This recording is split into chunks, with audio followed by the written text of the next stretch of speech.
Hey guys, welcome back to another video with VS Leather and Card. I'm Victoria. Today we're going to be making an A5 size planner or journal cover. Sticking with the theme for as many videos as we've been doing, I'm going to be tooling and carving this oak leaf and acorn style design. All of our A5 planners, no matter what style you get, will fit in these planner covers. Everything I've used is linked in the description box below.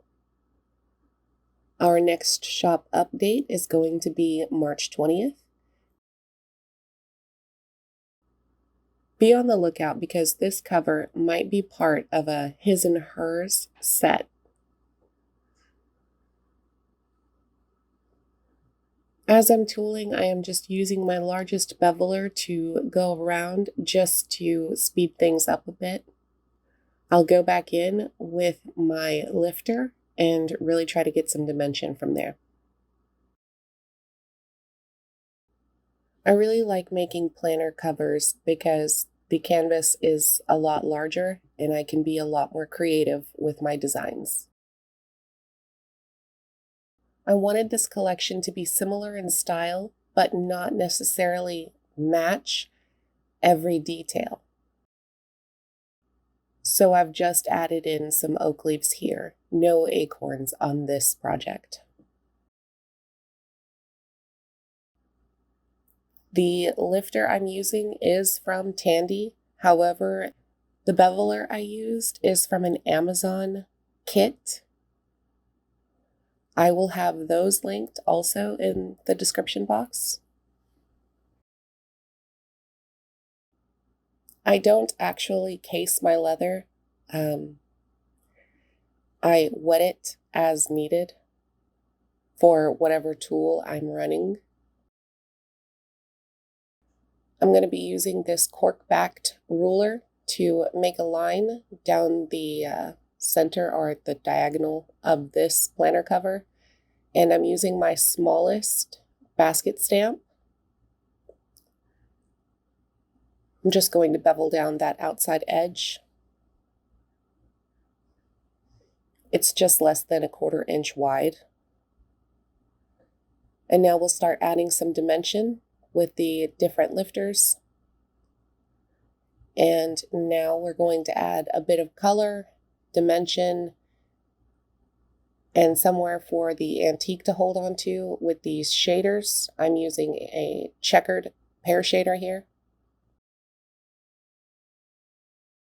I start out with heavy pressure, and as I end that particular shading, I will lighten my pressure as I move away.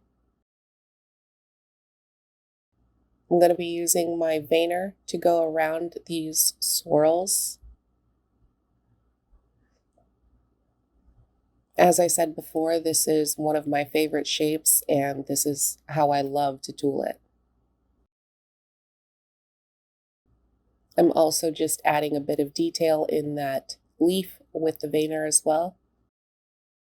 We'll give our other leaves some detail, and now moving on to our decorative cuts. I'm using my veiner to make some marks in the oak leaves, and then I'm cutting in just some more lines so that way we can make sure that a lot of antique does get into those leaves. I bought this background tool from Tandy. I love the design that it gives as well as matting down that background. So I don't have a harsh line around the border of this tooling here. I'm just running it quickly with light pressure around the edge of where it's been stamped, just so that way it sort of fades out at the edges. When I bought this particular backgrounding stamp, I bought 2 sizes, so that way I could get into the small areas. I've just used this camouflage tool to go around the border, and now we'll be moving on to dyeing. I started out with a black dye in the center. It's the Fibings Pro Dye in black. And around that, I'm trying to mix in some of the Fibings Saddle Tan just to add a little more depth and dimension. I'm going over these cover panels now with some leather balm with atom wax. And then I'm buffing it just so that it's got that shine on it. I love the honey color that this product brings out in leather. Moving on, I'm going to be using the Fibings Antique Paste in dark brown. I do not leave this on very long at all, just long enough to grab a paper towel, and it does its job. As long as you rub it into every crack, it does its job. Here I've just taken some chipboard.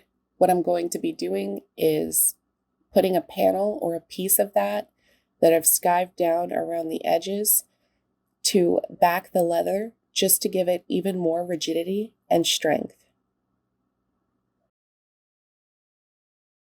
I'm going to be making a planner marker, just using some black suede and a bolo end piece.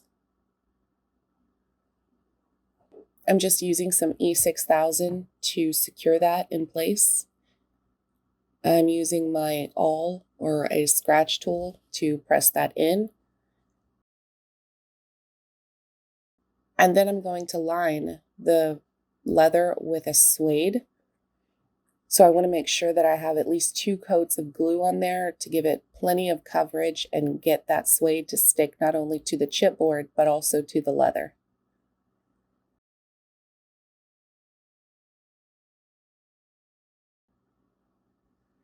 These are my inserts. I have a business card holder, a small pocket, and then a larger pocket. I use a simple craft tape. My only intention for this craft tape is to get my pieces to stay long enough to sew them. I don't like to hammer down my stitches. I just don't like the look that it gives, so I rarely will. I'm just going to use this lint roller to clean up our suede a little bit, just because I won't be able to get it in or under that piece after that suede is sewed in. The reason it looks like the suede is hanging over here is because I did stretch it just a bit in order to prevent that from happening to any customer. I'm just trimming off the corners here. I'm using a nail file to sand those edges to round them better, and then a number 2 beveler to round the top part of my edge only. I'll take Tokonol and my burnishing stick and really lay those edges down. You need to finish off the center. If you're not going to do the entire panel at one time, you need to at least finish off the center part if you're going to make this style of planner cover, because you won't have a chance to, or unless you're just going to finish it by like burnishing it.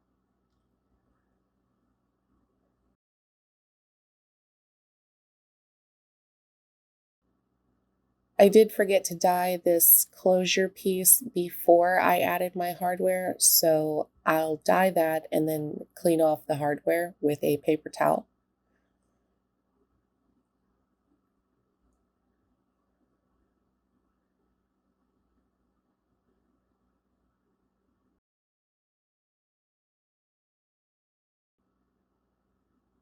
Now I'm using Tokonol to paste this leather down in the back and to sort of seal in that dye a little bit, just working my way around the hardware and then cleaning off any extra product. I'm going to also burnish these edges. And today I'm going to be using the Fibings edge coat in the color black. I love the way that this black popped off of this leather. This is my first time using the black color. I normally just use the brown, but you can see this is our finished sewn planner cover. This will take you some time between all of the drying, tooling, and carving, but it is well worth it to have a one-of-a-kind piece, something special just for you. Keep in mind, A5 size planners are perfect for on the go. So if you need to just put it in your truck, leave it there. It should fit in your center console. If you need to carry it with you anywhere, it's small enough that it can hold what you need it to, and you can still get things done. Thanks for sticking with me through this somewhat long video. We will see you in the next video. Like I said, be on the lookout for a possible matching her planner cover. Thanks, y'all. Bye.